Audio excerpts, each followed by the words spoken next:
Discourse 6, Saint Germain. Invocation. Thou mighty, infinite presence, creator of all that is, always majestic in thy conquering presence, we give power only to thee. We forever withdraw all power we have ever given to outer things, and stand serene in thy majestic presence, love, wisdom, and power, knowing that I am here, and I am there, and I am everywhere. Then I am serene in thy majestic presence, manifesting thy love, wisdom, power, and judgment, that I have thy foresight and see far beyond human possibilities. I give praise and thanks that I, now and forever, acknowledge and accept only thy mighty, victorious presence in all things in my life, my world, my mind, and my body. I give praise that I have placed about each form thy magic circle, invincible, impenetrable to anything unlike thee. I stand guard over my life, body, mind, world, and affairs, that nothing manifest unlike thee. We thank thee. The Discourse. Keep reminding the outer activity, the outer consciousness, that when I say I am using the infinite God power. When I say I am, I have set this power into motion to successfully accomplish whatever the idea is which has been held in consciousness, or whatever idea the attention has held upon. Sincere students should not forget this for a single hour, until the truth becomes so fixed in the outer activity that it automatically acts. Therefore, you will see how perfectly ridiculous it is to say, I am sick. I am financially embarrassed, or that there seems to be a lack of anything. I tell you that you cannot possibly be affected if you will hold fast to this idea, then use it. When you seem to have a cold, you do not need to be told to use a handkerchief. Then why do you need to be reminded that the outer activity has but one power by which to move itself about? And that is the I am presence, God in you. The unfortunate thing about sincere students is that they will not meditate often enough upon this truth for its marvelous presence to come into activity. Know that I am the majestic, victorious presence, filling all official places, and know it with certainty in your minds. If any of these students will sincerely take hold and use this, such as one will be blessed for so doing. Guard yourself in the outer contact constantly, that you do not unknowingly accept the appearance of things or the fear of so-called financiers. God governs your world, your home, your business, and that is all with which you are concerned. Do not ever fear that you are running amok with your imagination when you sense and feel the nearness of the full manifestation of the mighty, individualized presence. Rejoice, believe in the mighty presence that holds in its embrace everything in this world that you can desire or use. You are not dependent on the outer things. With the joyous entering into this mighty power and presence which contains all, do you not see how you would be provided for if everything were cut loose? I want you to feel, joyously accept, and with all of your being, know that the power of precipitation is no myth. It is real. And those who enter into this feeling deep enough will have the precipitation of anything they want.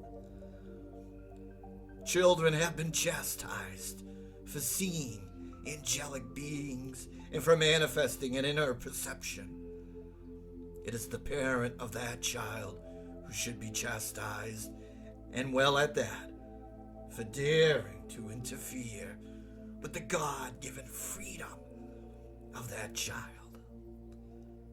If grown-ups would live more in the conscious imagining and acceptance of these mighty and great presences, of whose very existence most of humanity doubts, they would feel their presence an uplifting, sustaining intelligence. My beloved ones, if suddenly we find ourselves needing courage or strength, I am there, surging forth, supplying this instantly. If I need harmony in my mind or body, then I am there, supplying it instantly, and I do not need to wait. Do not give a thought to the world or individuals who do not understand these things. Go right on rejoicing in the visible, active presence precipitated into your life in use of whatever you wish. Our common sense, so-called, must tell us that unless we expect, accept, and rejoice in the presence of the thing we want, how in the name of God can we expect to have it?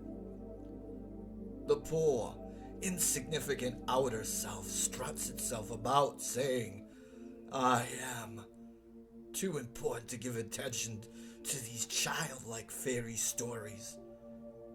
Well, let me say to you that one day the individuals who say this will be only too glad to listen to those fairy stories and fill their minds with those ideas that they may come forth.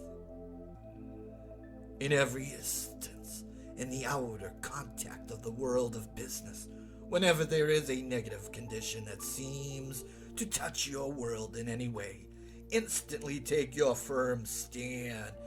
I am the precipitation and visible presence of whatever I desire, and no man can interfere with it. This is a mighty truth.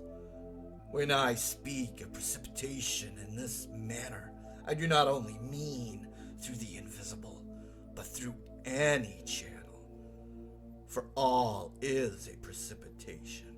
It is only a little difference in activity.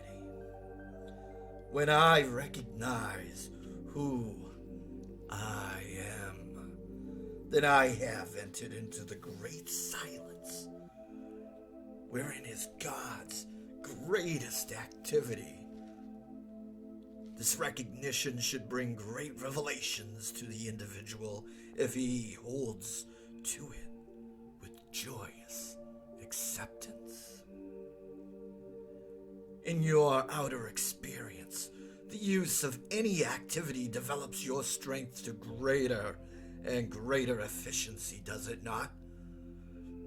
If one can apply this in the outer activity, do you not see how much more important it is to the inner activity? The more you put it into use, the greater the power you put into it. No, you can do it with the inner spiritual things far greater and quicker than in the outer things. For with spirit, the power acts instantly. There is no waiting when the I am acts. The facts that you give credence to the development of the muscular system by use should make you realize that the same effort given to the exercise and recognition of the inner power would naturally produce far greater results. For instance, man is supposed to perform certain physical exercises in order to develop his muscles.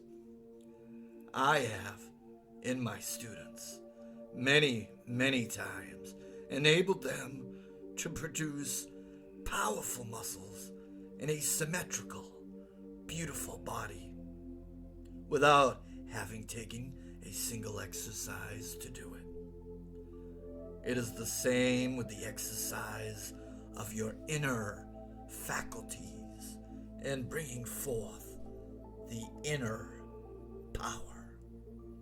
In all development, either of the inner or the outer, the first part of the exercise is mental. Here we must know that there is only one power and energy to use, and that is from the I am God presence in you.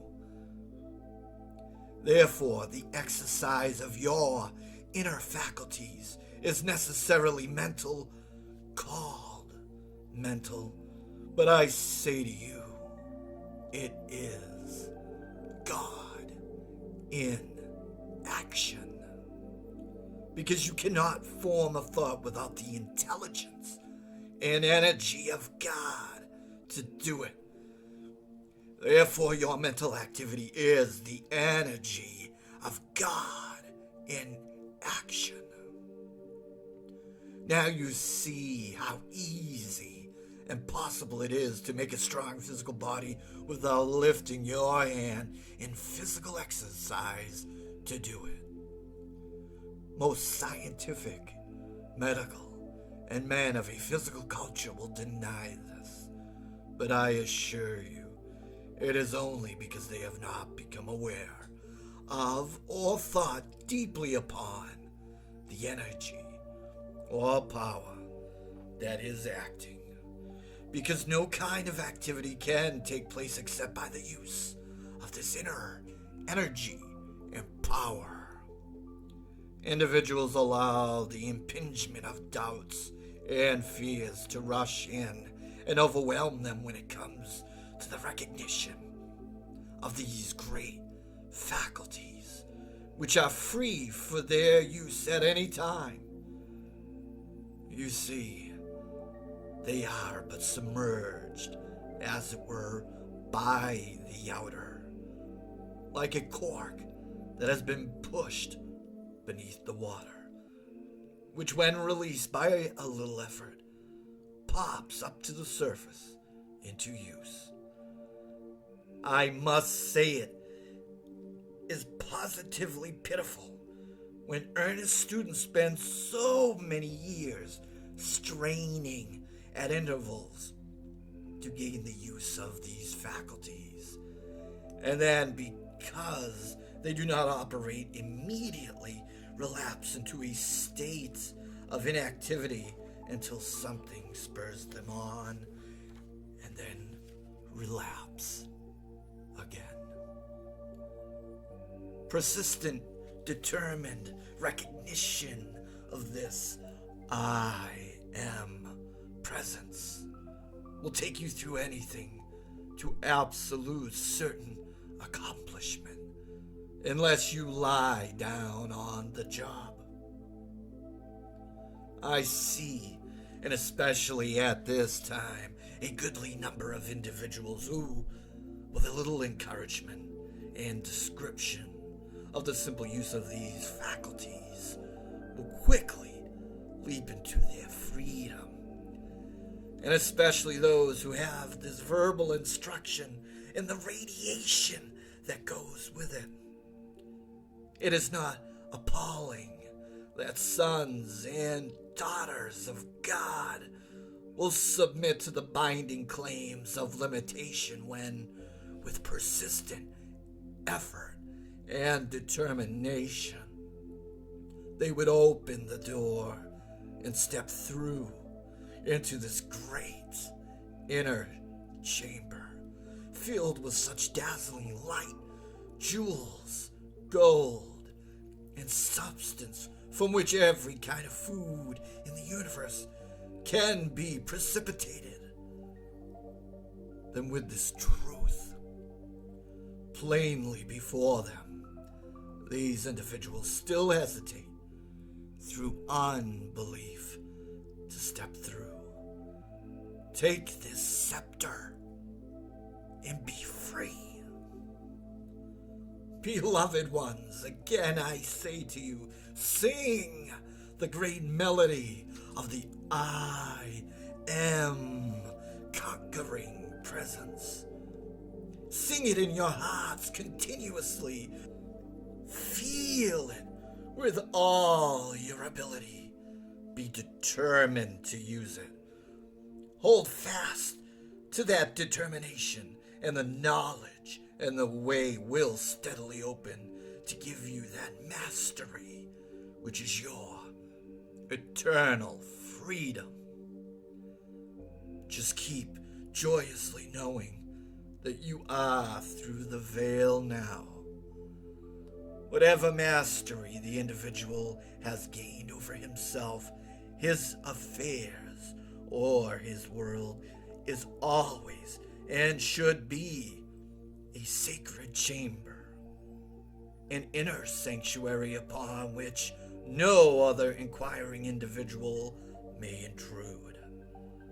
No one may attain mastery through the desire of the outer to find the mastery within another. To seek, find, and apply the law of one's own being is the student's sure road to mastery.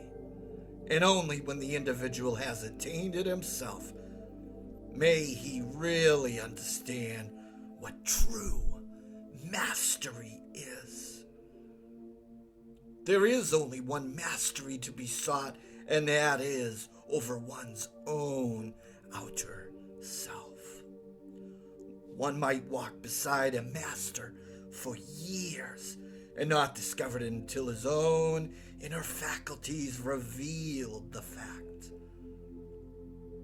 One might live in the same house with a master for years and not know it until some crisis arose to be handled, and thus the real power be revealed. For a master to discuss or disclose his own attainment of mastery would be to dissipate his own forces, and may not be done at any time. If a student be fortunate enough to have a beautiful experience and then discuss it with others, there is usually so much doubt poured at him that he soon begins to doubt himself. It is really funny how convincing someone else's argument can be. If a student will listen to the argument of someone else, why not be at least as fair to his own God self and listen to its power and good as expressed through the inner experience? The moment doubt begins to enter, more doubt rushes in. The same with the I am. If you put your attention upon it, it rushes forth more and more. Where the conscious attention is fixed, there the energy pours. Dear ones, do you not see?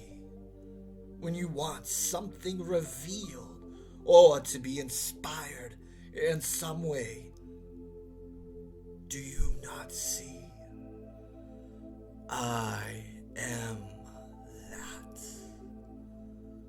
The moment you say, I am, you set in motion this power that has inherent within it all these faculties. It has all substance and must take on whatsoever form the attention of the mind is fixed upon. The I am is the fathomless mind of God. In reaching for understanding, the average student is but contacting the recurring memory of that which has been, instead of going into the heart of God and bringing forth that which never has been. Individuals and students many times do not and will not realize that there has been many civilizations of vast attainments which are entirely unknown to the outer world today. Atlantis and Lemuria, the land of Mu, as credited by a few today, are but fragments of the great civilizations that have been. To do unusual things. The students who wish to do this take the determined stand. I am the heart of God, and I now bring forth ideas and accomplishments which have never been brought forth before. Consider only, I am that which I wish to bring forth. The I am presence in the heart of God. You are immediately in the great silence. The moment you say, I am. If you recognize that you are the I am, then whatever you declare is manifest that moment. To believe is to have faith. A thing is true. There is an interlocking of belief and faith. In the beginning, a thing is belief, and if held to, it becomes faith. If you do not believe a thing is true, you cannot bring it into manifestation.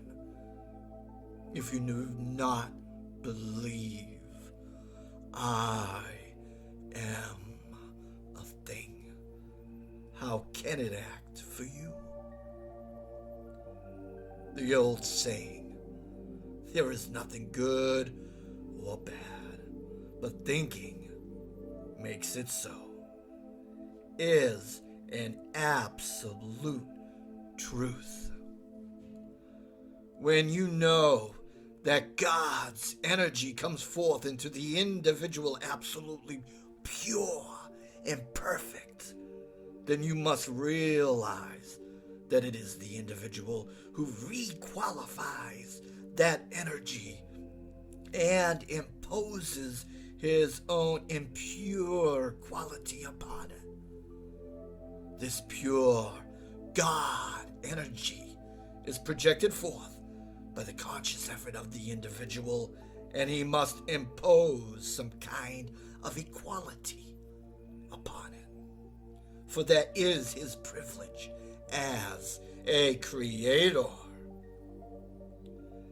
Everyone is constantly qualifying this energy, which is pouring forth continually.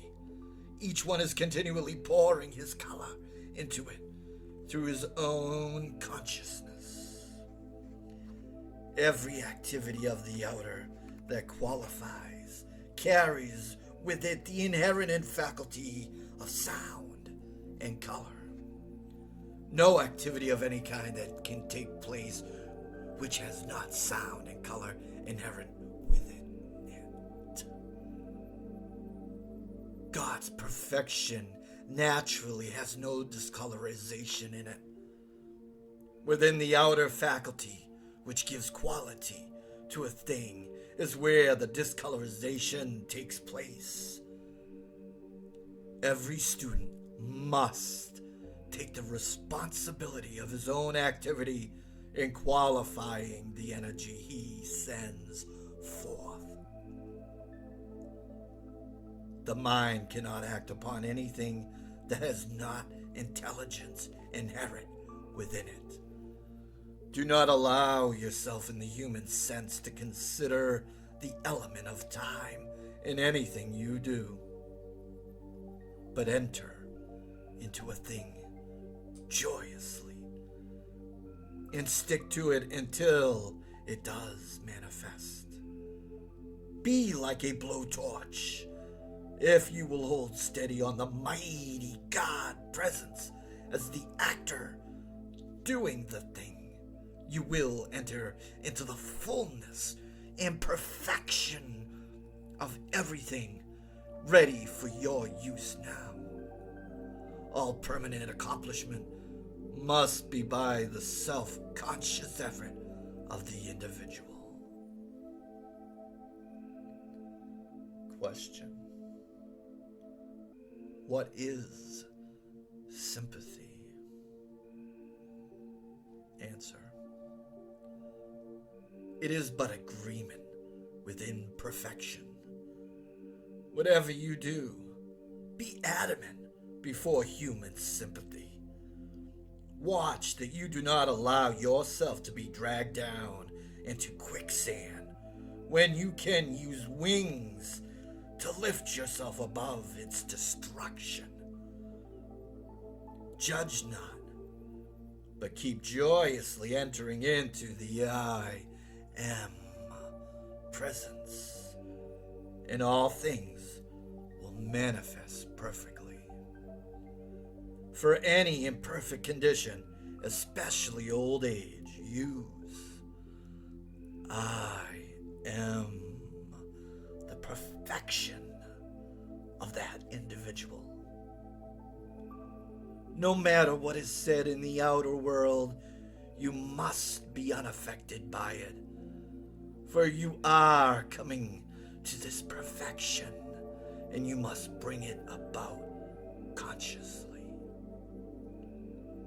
If you do not watch, you can let in an expression in a moment that can follow you for years if you do not erase it.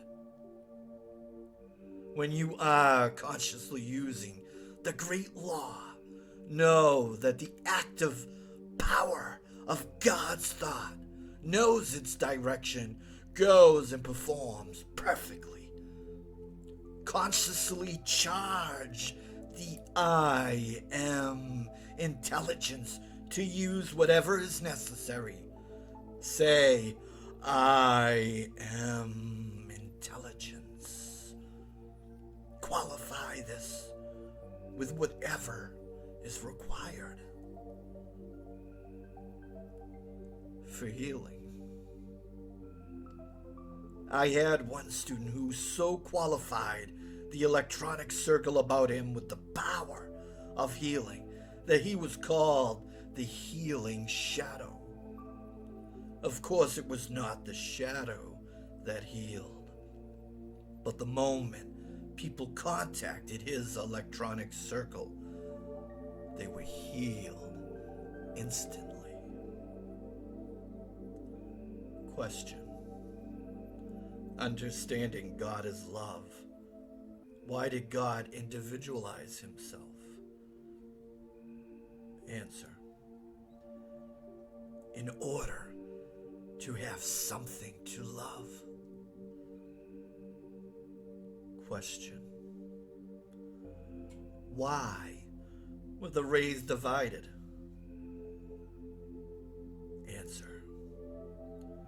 In order to express love.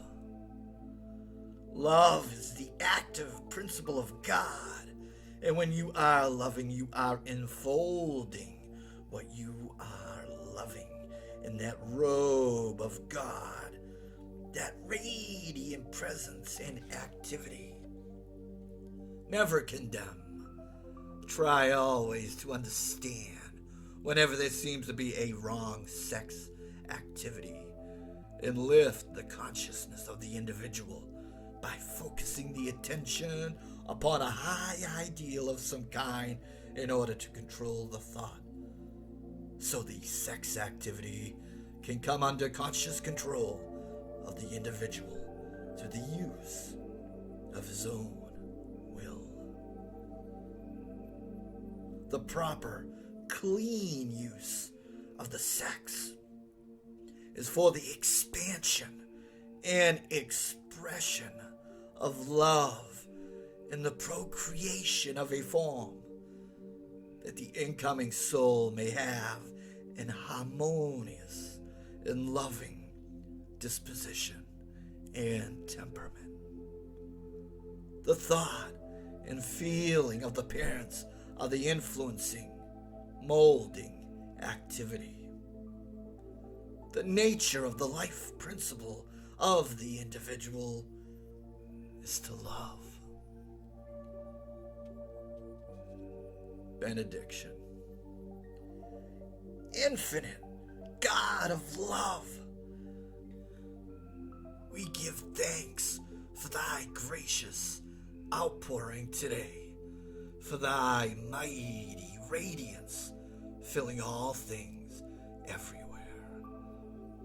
We give praise and thanks that we have entered into thy world where everything is so fair, where thy radiance creative with every thought brings into perfection all things held within our thought.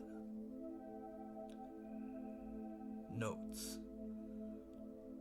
Raising the body. Nada raised her body 2,700 years ago. In the case of 3 raising the body at one time, they might ascend at the same moment, or within a few weeks or months. Controlling an animal.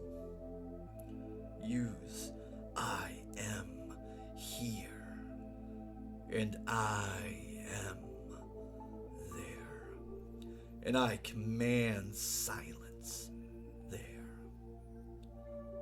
Also, look the animal in the eye and know that the love of God controls it. The difference between divine compassion and human sympathy is as great as that between light and darkness. Divine compassion holds the student's attention anchored to the mighty I am presence, calling it forth to produce perfection.